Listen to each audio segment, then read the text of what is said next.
There's always going to be people who make you feel small. There's always going to be people standing in your way. Someone's always going to be better than you. And there's Yeah. always going to be reasons on the outside that make you question your sanity. So, what are you going to do about it? They may have told you to go to the big city, chase the busy crowds, find the bright lights, but no, you chose your own path to stay right here. I'm your host, Claire Bouvier. Welcome to the Small Town Entrepreneur Podcast, where opportunity is just on the other side of the door. Hello, and welcome to the Small Town Entrepreneur Podcast. I'm your host, Claire Bouvier, and we have a special episode. We're looking at Immigrant to Innovator.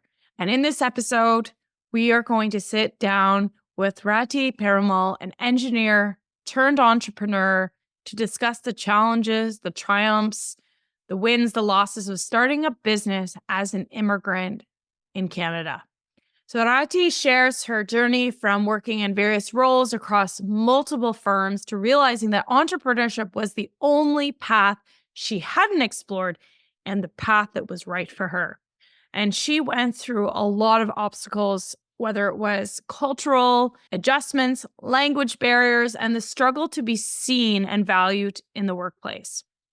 This story of Rati is looking at a testament to resilience, adaptability, and of personal and professional fulfillment. So let's jump in, and I'm so excited to share this conversation with you. All right, welcome to the podcast, the Small Town Entrepreneur Podcast.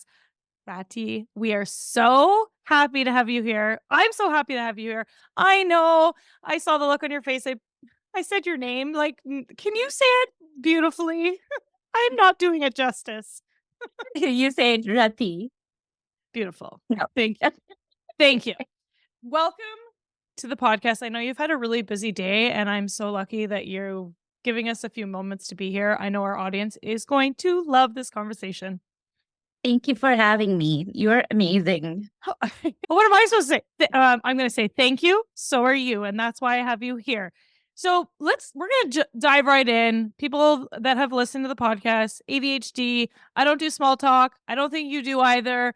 I love it. Let's just dive in and get right deep and talk about the big things that matter for people. So it's really cool because you have moved to Canada.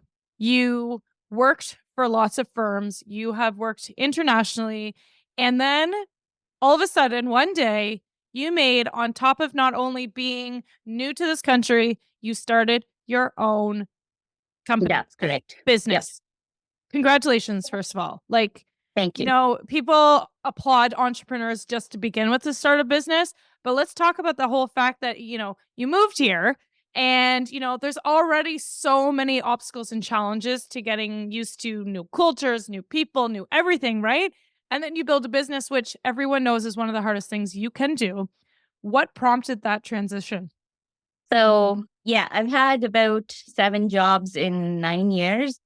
And the way I like to put it is, I don't think I'm going to be happy anywhere because I am the common denominator and I think I'm the problem here. Or maybe not so much problem, but yeah, the environments were not living up to your awesome, the capabilities, the potential you had.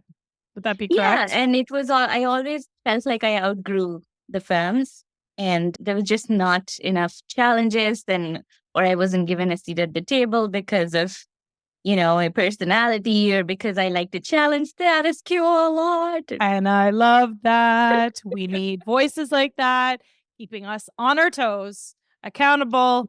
It's important. So congratulations. But it does not easy. And it rubs people the wrong way almost all the time. Only people who are secure in their own skin are able to, acknowledge that. So I just figure, you know what? The only thing I haven't tried is entrepreneurship. So let's give it a shot. If I fail, I'll be fine. I'll go get another job. I mean, I'm still an engineer at the end of the day. I'll be fine. So yeah, and it's been 3 years and I'm doing fine. I'm actually doing great. And it's funny because it's interesting that you said that. And I think that's the biggest thing. People have this huge fear of leaving their job, starting something. But I love what you said. You're like, well, I could get on paper here. You got 7 jobs in 9 years? So, Yeah. you take a year, you go back, and if that's what you need to do. But it's interesting. In those jobs, I do want to point on that because it's really interesting. When you said you weren't challenged enough, I mean, we hear that a lot, but for you, what did that look like? What does that mean for me? It meant not being given varied opportunities. So not being considered one dimensional. You're an engineer, you're a designer, just do your job, but I Yeah. like learning about other aspects of, so I'm electrical by trade, but I wanted to know how mechanical would work so that when I'm coordinating with mechanical, I wouldn't sound stupid. And I wanted to know how the admin stuff worked. I wanted to know how management worked. So, not being given access to those different departments on in almost every single firm, except for maybe one firm. I was a plant manager there, so I had to do everything, which I loved. So, Was that the most recent job before entrepreneurship? no, that was the one Okay. before this, and that Okay. was the CEO founder, and then me. So that Okay. was a great job. Tested my limits, burnt out in 8 months. Okay. Yeah, that doesn't work. Yeah, that So to happens me, and that's also what that not means. sustainable. Okay. Yeah. And And it's interesting because you say, these challenges. Would you say the biggest challenge for you was like ultimately you have if you had to make a choice, would it be was the limitation or the challenge was because you had outgrown it? Or really at the end of the day, like this is the thing I always try and find out with entrepreneurs because I can relate to that. Like you can't give me one job because I will be so bloody bored. But if I have 3 or 4, then I can take breaks in between them, learn something else, and then you recognize at a holistic approach, they're all interconnected, the different workings, which makes more, there's a lot more to look at and there's a lot more success.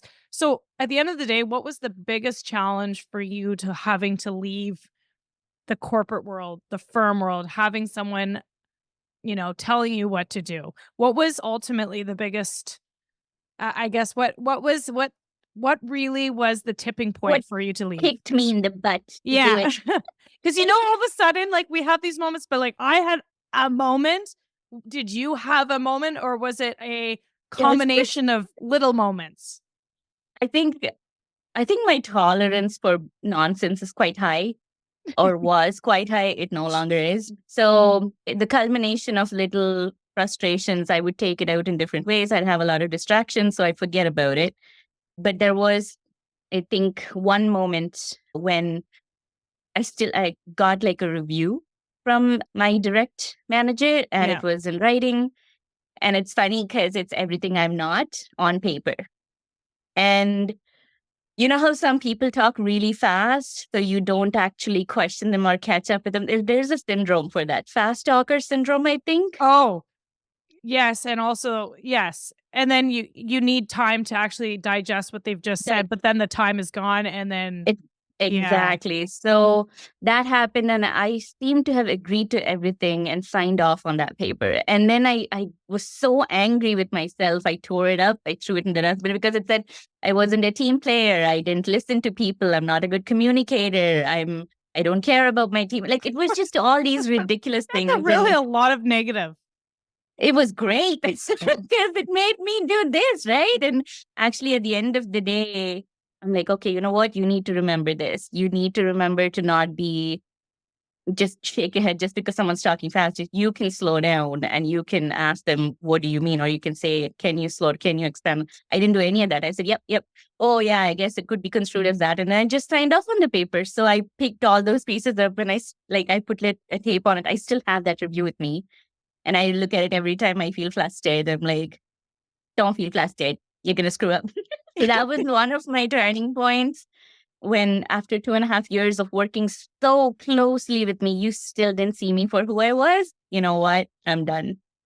And you know what? The threshold, I think we've had conversations outside of this podcast about, over time, your threshold changes because you start to recognize there's certain things that you shouldn't tolerate anymore and that you have the confidence. And speaking to you and hearing you speak to other students and other, budding entrepreneurs, that confidence has been totally created and built and continues to grow because of the challenges and you overcome them. So if someone's listening in right now and they're exactly in, in the trenches right now, in a job that they are for whatever their challenges are, and a lot of the challenge can be visible, can be invisible.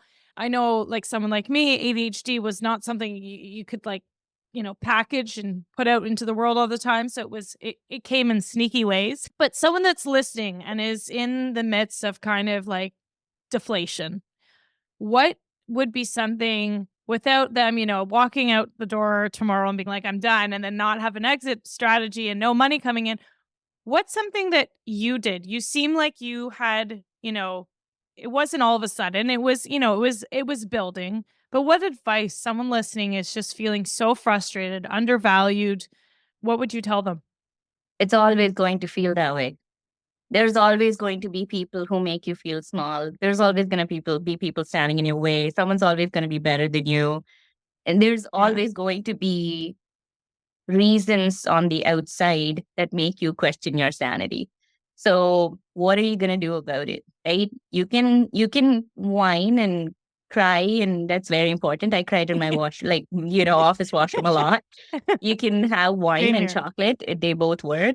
They do work, Yeah. but they're not long-term sustainable solutions, No. right? What are you going to do about it? Yeah. And I like That's that. It's it. almost rhetorical and also what are you going to do about it? And I think at the end of the day, I think my mom had asked me years ago and she's like, "Are you happy?" And it's such a simple question.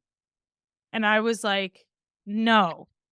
Okay. Well, it's kind of like the crossroads. It's like, which way are you going to go then? You're not. So change. Here I'm going. And here we are, both working for ourselves, building whatever it is that we're building, where it's always moving.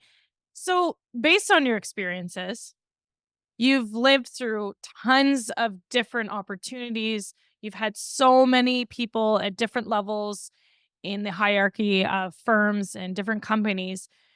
Building out a company that you have the chance from ground zero, you have the opportunity to build exactly how you want. Diversity, inclusion, accessibility, all these things are what we know to be the foundations of a healthy, business, to make sure there's that environment where people can grow. What are some things that how have you structured your business, your company to make sure that you're not just recreating, the cycle of falling into, let's say, previous environments that you were working in? What have you Yeah. done? Or how do you structure it? What are the things that are, tangible and practical that we need to be checking in and looking at in our own business?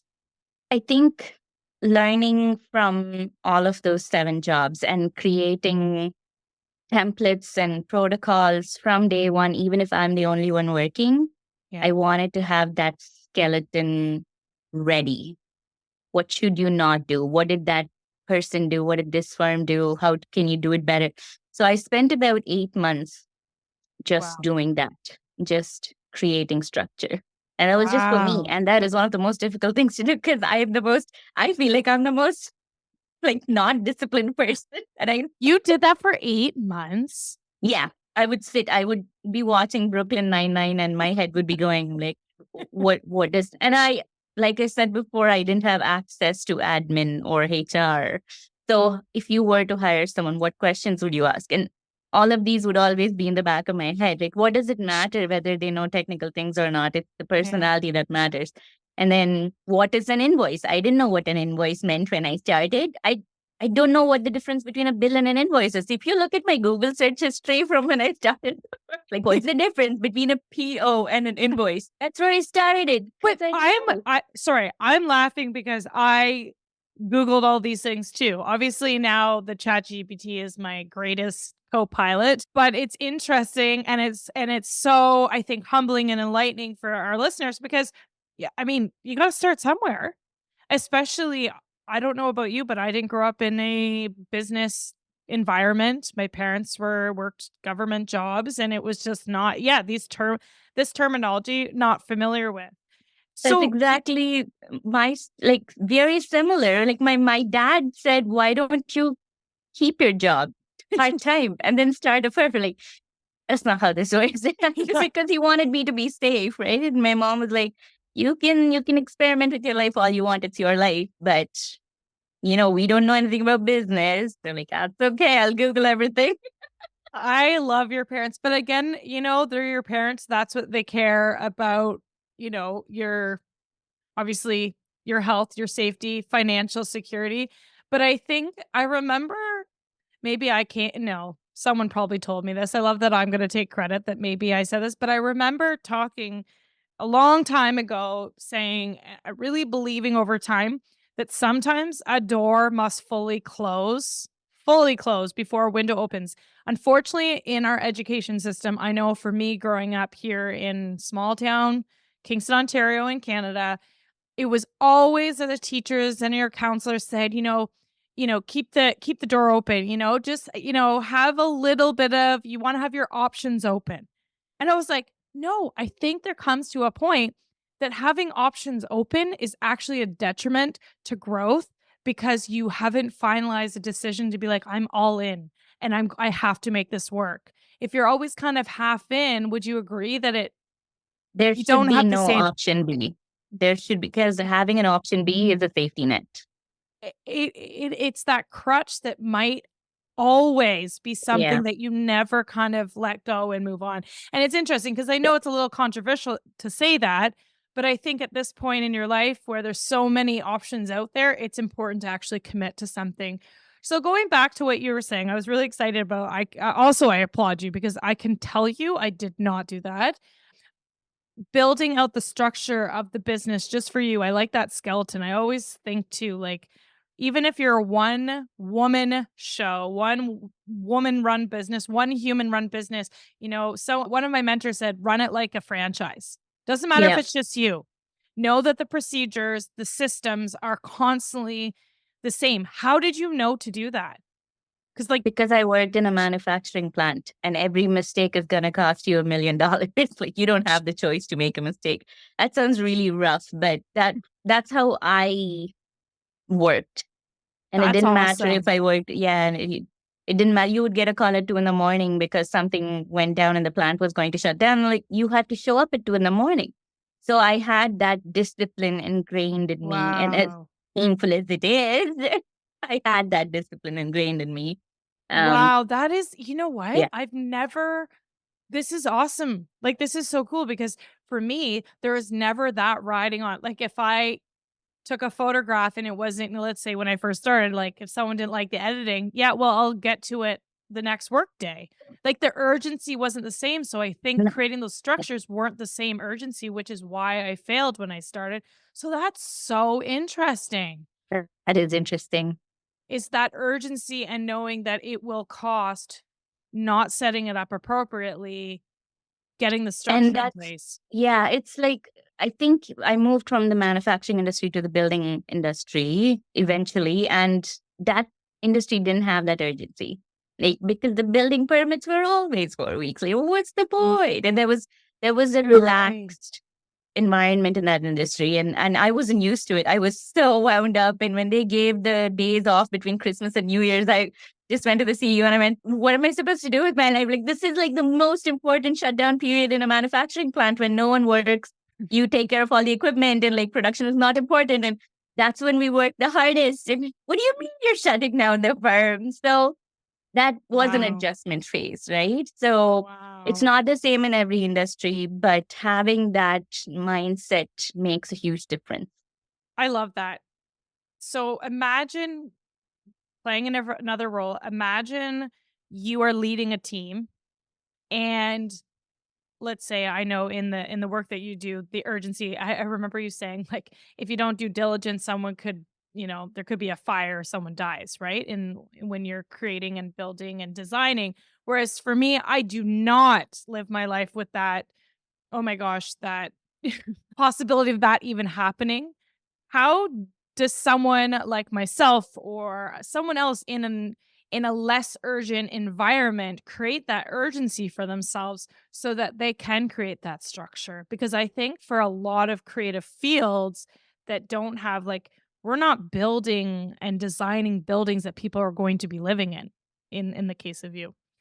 How do you create that urgency? How did you create But that is urgency? it important for your industry, whichever industry you're working in, right? Like, is that urgency important? Structure, I would argue, is important in every field, but I think just keeping your why in mind might help you. Why did you start photography, or why did you start Yeah. cooking? Do Yeah. you want to? What if Terrible cook, so someone did? we won't go there. I don't What think if I'm that terrible, photo I'm that just very underwhelming cook over here.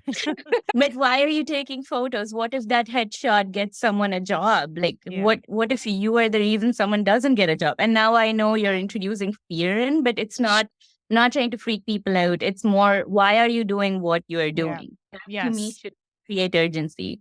I agree. I agree. And I mean, at the end of the day, someone starting out their business, and for me, it was, I didn't have that strict structure until later on, but it is that financial like momentum. Like, if you don't have something in the works, you don't have the structure for it, you know, money, unfortunately, as of yet, does not grow on trees. So, there is. And I think going back to that why is really powerful. So what kind of leader are you hoping or building towards? What's the leader? What's your pillars of business success as a leader now that people are working for you, with you, under you? Yeah, today is not a great day for me to talk about being a good leader because I snapped at both of my team members this morning, and then I cried for about an hour because I don't like snapping at people. And I called my mom, and it was today is not a good day. But you know what? Thank you. Because this is what I love is that okay, what are the things that you don't want to do as a leader is snapping on people exactly, and like of course, but this is the beautiful human side of running a business is that there's these ebbs and flows that sometimes it's it's out of your hands, and we're human and we're trying to learn. And okay, but in that situation then how do you move through that? So It is difficult. So I'll just give you a little bit of context. There were mistakes that weren't supposed to be made that we've talked about for over a year, and the same mistakes got made again. And I had 20 minutes to go to a meeting with those mistakes, and I had to own it because I'm the only one yeah, who's accountable, right? exactly. So I have talked about accountability before. We've done, meetings before about all of this. So it really, really did not sit well with me that you made the same mistake. I love when people make new mistakes because I'm Yes. going to teach you how to not do this Yes. again. But this is the same thing. So that was the context and the time crunch because I had to go to that meeting with the city of Kingston and tell them these are the typos I already am aware of. Do not point it out. I know it's a mistake. So no, I love that you're laughing, but deep down inside, you're probably like, oh, this was a hard day for you. And I It's love that we okay. have you here because everyone listening, this is the beauty. This is why I started this podcast. Yeah. I want the real story. The real The story. real story Yes. is owning it, owning it. And like, Yeah. I'm asking you this. I remember we're talking about photography, my early days. Long story short, photos, the hard drive, I have no idea. In transportation, lost the one special day for a client, all of her wedding photos, I think saved 10 or 12. So I didn't recover. Oh, I feel like here we are talking about this was like 12 years ago. I feel, or maybe less than that, but within the last decade, I am still hurting from that mistake because it was, I could have done something about it. I could have backed it up on a second drive, which I knew I should have. But hey, like you said, you own up for those mistakes, you call it what it is, and you move through them. So Yeah. I love And this just then. like I knew I was going to snap. So I meditated this morning and I still snapped. So that doesn't sit well with me. I'm like, okay, well, that didn't help. What are you gonna do the next time you like meditate? Like do an emergency meditation right before you snap again? Like well, what okay, I haven't come up with a solution. But what I did do was damage control because today is the harvest festival back home and I gave them the day off. So I should have waited 24 hours before I snapped at them, but I couldn't because I am You're me. well, And you I also were wasn't a going fan. I into a was meeting and exactly. I should have waited 24. So this is a learning curve for me. Okay, like next time you want to snap, just snap on a piece of paper. And if it's a day off for them, do not text them. Leave them alone. you And know then you what can read though? the piece of paper to them. But it's interesting because I think you said you love when people make new mistakes. And as a Yes. leader, owning the mistake for yourself, but there is this threshold where when is there the point, and no, we're not trying to fire someone over on this podcast, but there is that threshold. At what point? Because I've had to let people that I work with, and I've always wanted to be a one person business. I bring in subcontractors, but I have let go so many contractors a lot for the reason that yeah, make a mistake, own it, fix it, but the next time I don't want to have to say it again. And so I think it's figuring out where's the fine line of saying this isn't working because that's hard. Have you ever had to fire someone? I've had to let go of one person, but I think when you're doing that point, right? When Yeah. I've already told you this 3 times, again, going back to the root cause really makes a difference because I had that conversation with him. And I actually had his wife, his daughter, his mom, everyone come to the meeting.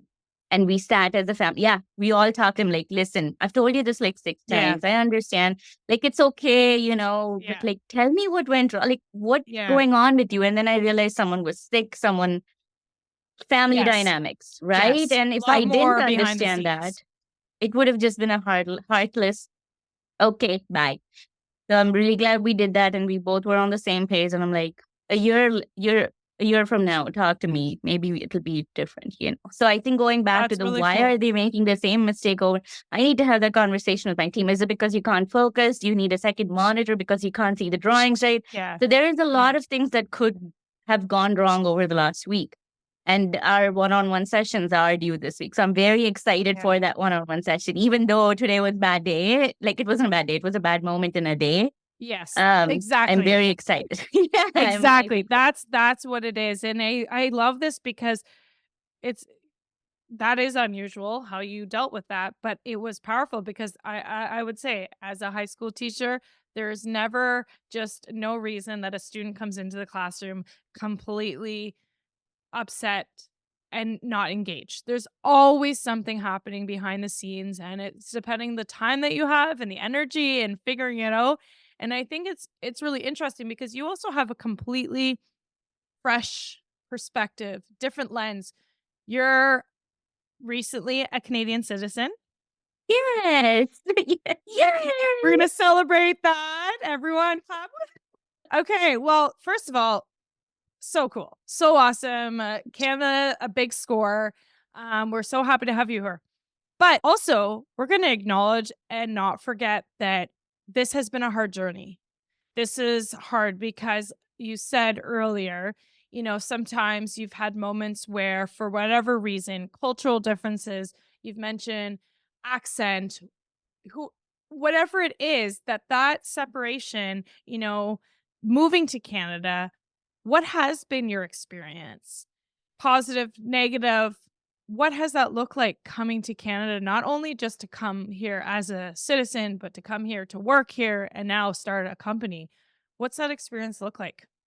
It's very difficult. And that is one of the reasons why I couldn't stay in most of the jobs because I had to beg for vacation days because nobody understands the immigrant story unless you are one. I'm not going to Florida to sunbathe. I'm traveling 40 hours door to door. I'm going to be in the flight for like 19 hours. So it's very nuanced. It's very difficult. It's very difficult to put in words, but it's not for everyone. Like there's a million people who could, or more, if you probably even more. Yeah. Yeah. But how many of them stay? Right? Every time I talk to an immigrant, wow, you've been here 13 years. That's way too. How did you survive? Because 90% of the people that went to school with me are back home. They don't stay because it's Because hard. it's hard. And it's And when hard you if you say don't hard, find can your you own community. yes. Now, is it hard because of specific reasons or just in general? Because you come here for they come to get the education. And is it, they come and it's a surprise or, like what is the heart? The heart. I grew up a vegetarian. So going to a McDonald's and not seeing a vegetarian burger was my first shock. What do you mean you can't make a potato patty? 13 years later, I'm asking the same question. People assume you can't speak English, so that's kind of weird.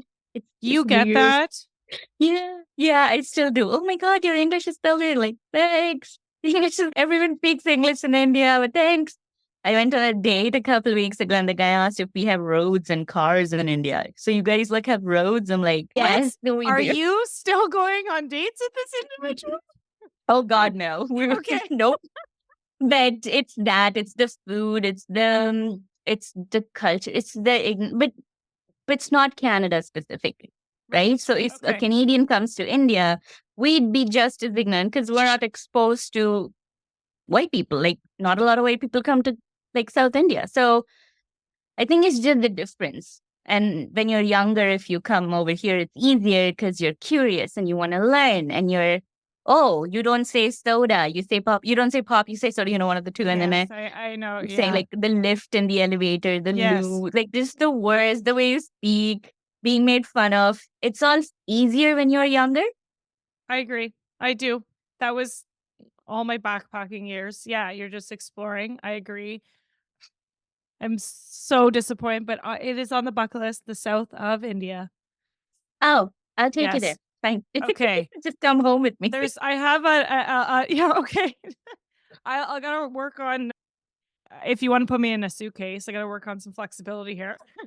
I would love to. Oh, it's so, but you know what? The thing is, I think it's really hard, but it's also, we are so fortunate to have people coming and immigrating from other countries because it is a huge learning opportunity, but also not just a learning opportunity, a way for us to embrace other cultures and to have a greater perspective on the world. Because I think it's such a disservice to ourselves to not be, to not know that India has roads, right? Yeah, that's So very how can, interesting.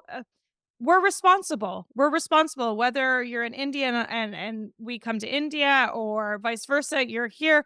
What is it that would make it less hard to run a business here, to be able to just work, to be comfortable, to stay? What is it? I think it's up to the individual to be able to find a group of people they feel like it makes them feel like home. Right now, if you look at my community, there's a Korean, there's a Palestinian, there's a Pakistani girl. Like there's Yeah. it's not they're not from South India, they're not Tamil people. Like I have no Tamil friends. Yeah. I don't even have like Indian friends, but these are all immigrants who came in 2010 or they immigrated here when they were Right. younger. My best friend is like a Canadian, even though she's not first generation immigrant, Yeah. she knows what it's like.